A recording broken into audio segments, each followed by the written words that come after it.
సంఘం అంటే ఏంటి? దేవుని విజ్ఞాన పాఠశాల. అంటే ఇప్పుడు సంఘానికి వస్తున్నాం అంటే జ్ఞానవంతుడైన గురువు ఉండాలి, దేవుని ఆత్మాభిషేకం పొందిన గురువై ఉండాలి. దేవుని ఆత్మ చేత అభిషేకింపబడినటువంటి ఆ గురువు సంఘానికి వస్తున్నటువంటి విద్యార్థులందరికీ, ఇక్కడ వృద్ధుడని వృద్ధురాలని చిన్న పెద్ద అని ఉండదు. ఇక్కడ సంఘంలోకి వచ్చిన ప్రతివారు విద్యార్థులు. పైన నిలబడినటువంటి వ్యక్తికి కూడా వయసుతో నిమిత్తం లేదు. అతడు పరిశుద్ధాత్మ చేత అభిషేకం పొందిన వాడైతే, ఆ విజ్ఞానపు గనిని గ్రహించిన వాడైతే, అందులో ఉన్నటువంటి వాస్తవాలను అర్థం చేసుకుని ఒక మనిషిని తీర్చిదిద్ది క్రీస్తు సారూప్యంలోనికి తీసుకొచ్చి నిత్య జీవం అనే బస్సు ఎక్కించడానికి సంసిద్ధత కలిగిన వాడైతే అది దేవుని విజ్ఞాన పాఠశాల. ఇప్పుడు ఈ విజ్ఞాన పాఠశాలలోకి ఎవరు వస్తారు అంటే, ఎవరు పడితే వాళ్ళు రారు. ఎవరు ఆయన యందు విశ్వాసం ఉంచారో వాళ్ళకు మాత్రమే దేవుడు తన పిల్లలయ్యే అధికారాన్ని అనుగ్రహించాడు. ఎవరు పడితే వాళ్ళు దేవుని పిల్లలు కాదు. మారు మనసు పొందాలి. మొదట మారు మనసు అంటే అర్థం ఏంటి?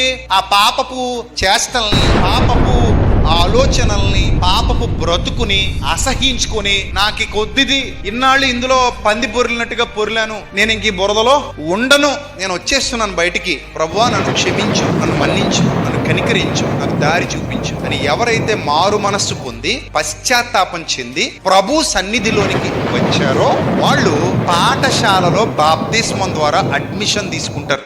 అర్థమైందా?